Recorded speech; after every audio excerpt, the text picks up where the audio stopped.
హైదరాబాద్లోని RTC cross రోడ్లో vision IAS class room students toppers talk సెమినార్కు UPSC విజేతలు ఉదయ్ కృష్ణారెడ్డి, సౌమ్య హాజరయ్యారు. యూపీఎస్సీ అభ్యర్థులు తమ స్ఫూర్తిదాయక ప్రయాణాలను పంచుకునేందుకు సెమినార్ను నిర్వహించారు.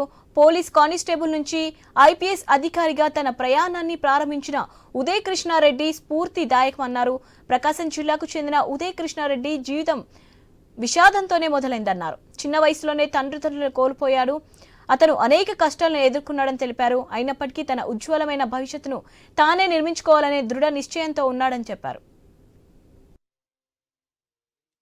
2013 నుంచి 18 వరకు సివిల్ పోలీస్ కానిస్టేబుల్ గా పనిచేయడం జరిగింది. సో పనిచేసిన తర్వాత నాకు డిపార్ట్మెంట్ లో కొన్ని అనివార్య సంఘటనలు అనేటువంటి ఎదురవడం వలన దాని వలన నేను అక్కడ జరిగినటువంటి ఇన్సల్ట్ అనేది పాజిటివ్ గా తీసుకొని నేను సివిల్ సర్వీసెస్ రాయాలి, సో నేను కూడా ఉన్నతమైన పోలీస్ అధికారి అవ్వాలనేటువంటి ఉద్దేశంతో నేను నా సివిల్స్ జర్నీని నేను స్టార్ట్ చేశానండి 2018లో. 2018 నుంచి ప్రిపరేషన్ స్టార్ట్ చేసి 2019లో నాకు సీరియస్ గా ఫస్ట్ అటెంప్ట్ అనేటువంటిది ఇవ్వడం జరిగింది. అప్పుడు ఇంటర్వ్యూ వరకు వెళ్ళాను, కానీ ఫైనల్ కట్ ఆఫ్ ఒక 9 మార్క్స్ తో మిస్ అవడం జరిగింది. ధైర్యంగా నిలబడి నేను 2023 సివిల్ సర్వీసెస్ అటెంప్ట్ ఇవ్వడం అనేటువంటిది జరిగింది. నాకు ఆల్ ఇండియా ర్యాంక్ 780 ర్యాంకు రావడం జరిగింది. నాకు Indian railway management service IRMS అనేటువంటిది అలకేట్ అయింది.